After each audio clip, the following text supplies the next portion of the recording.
સાહેબ,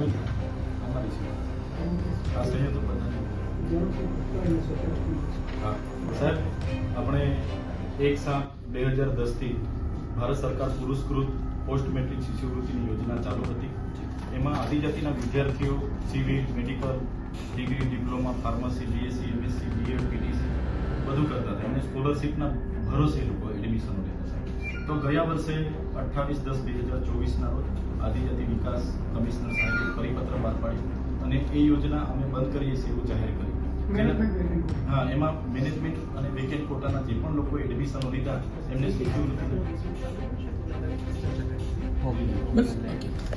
તો और लड़ेंगे और लड़ेंगे और करेंगे इनकलाब जिंदाबाद इनकलाब जिंदाबाद इनकलाब जिंदाबाद।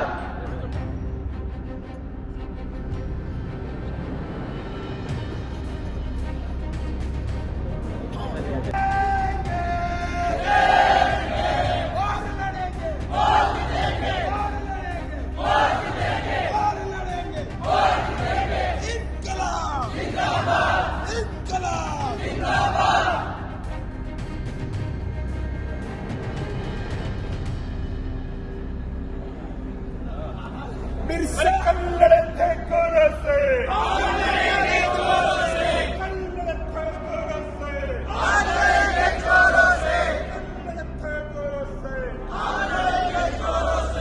इनकलाब जिंदाबाद इनकलाब जिंदाबाद इनकलाब जिंदाबाद। न्याय आपो न्याय आपो। ખાતે આપણને બધાને એટલા માટે દૂર દૂરથી આવીને ઉપસ્થિત થવું પડ્યું કે આ ભવનમાં બેસનારા અધિકારીઓ, હું બધાની વાત નથી કરતો, પણ કેટલાક અધિકારીઓ એવા છે, એમની માનસિકતા એવી છે કે જેટલું સરકાર કે એટલું જ એ પોતે કરે છે, અને કેટલાક અધિકારીઓ તો એવા છે કે સરકારને સલાહ આપીને સૂચના આપે કે આમ જ કરવાનું તેમ જ કરવાનું, મંત્રીઓને પણ નથી કાઢતા।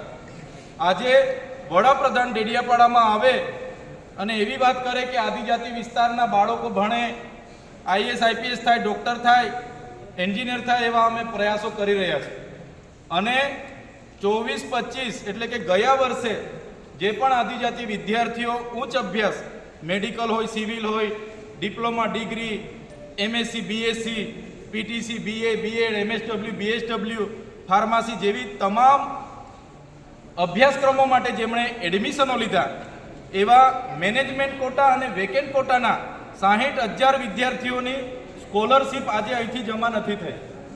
આ યોજના 1/7/2010 થી ભારત સરકાર પુરસ્કૃત યોજના હતી। આ યોજનામાં ભારત સરકાર 75% હિસ્સો આપે અને રાજ્ય સરકાર 25% હિસ્સો આપે। ત્યારે ગયા વર્ષે પણ અહીં જ આવ્યા હતા, કમિશનરશ્રીને વાત કરી હતી, મંત્રીશ્રીને વાત કરી હતી, અને પછી અમે વિધાનસભામાં પણ એની રજૂઆતો કરી હતી। વિધાનસભામાં મારી રજૂઆતો હતી એ દિવસે આ જ સવાલને લઈને વિધાનસભા ગૃહમાં મને સસ્પેન્ડ કરવામાં આવ્યો હતો। બાદમાં અમે વિધાનસભાનો ઘેરાવો પણ કર્યો હતો, અને જ્યારે ગુજરાતમાં કન્યા કેળવણી અને જ્યારે શાળા પ્રવેશોત્સવનો કાર્યક્રમ હતો એના પહેલાં અમે સચિવાલયમાં આવીને મંત્રીશ્રીને મળીને, સીએમ સાહેબને મળીને અમે કીધું કે આદિજાતિ વિસ્તારોમાં અમે કન્યા કેળવણી અને શાળા પ્રવેશોત્સવના કાર્યક્રમોનો બહિષ્કાર કરીએ છીએ। કેમ? એમણે પૂછ્યું કેમ? તો મેં કીધું અમારા 60,000 વિદ્યાર્થીઓની પોસ્ટ મેટ્રિક શિષ્યવૃત્તિ તમે બંધ કરી એટલે તમારા આવા પ્રકારના તમામ કાર્યક્રમોનો અમે બહિષ્કાર કરીએ છીએ। ત્યારે એ લોકોએ 24 જૂન 2025ના રોજ તાત્કાલિક એક પરિપત્ર બહાર પાડ્યો, અમને પણ આપ્યો, અને કીધું કે અમે દિન 15 અને મહિનાની અંદર 60,000 વિદ્યાર્થીઓના ખાતામાં પોસ્ટ મેટ્રિક શિષ્યવૃત્તિ જમા કરી દઈશું। પણ 26, 27 અને 28 3 દિવસનો કન્યા કેળવણી શાળા પ્રવેશો પૂરો થઈ ગયો, અને એ જૂન મહિના પછી આજે 5 મહિના થઈ ગયા, એક પણ વિદ્યાર્થીઓના ખાતામાં એક પણ રૂપિયો સ્કોલરશીપ આવી નથી, અને 25-26નું વર્ષ પણ હમણાં 1 મહિનામાં પૂરું થઈ જવાનું છે। ત્યારે આદિજાતિ વિકાસ વિભાગ આદિજાતિના વિદ્યાર્થીઓના અભ્યાસ માટે પૈસા જે બને છે, ગયા વર્ષનું બજેટ 3,410 કરોડ રૂપિયા હતું, આગલા વર્ષનું બજેટ 24-25માં 3,410 કરોડ હતું, આ વર્ષનું બજેટ 5,000 કરોડથી પણ વધારે છે। તો આ બજેટ એમના મુખ્યમંત્રી, એમના વડાપ્રધાન, એમના વિકાસ રથો, એમના વિકાસ મહોત્સવો, અમૃત મહોત્સવો, એમની ગૌરવ યાત્રાઓ, એમના મંડપો, એમના 2,000ની થાળીઓ ખાવા માટે, 500 રૂપિયાની ચાઓ પીવા માટે, એમની 2,000-3,000 બસો મૂકવા માટે આદિજાતિઓનું બજેટ નથી ભાઈ.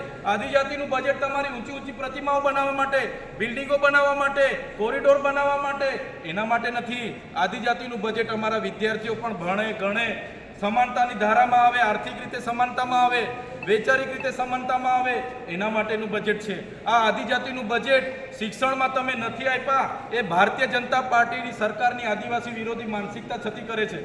અમારું આટલું બધું બજેટ કાં વાપરો છો તમે? અમને હિસાબ આપો.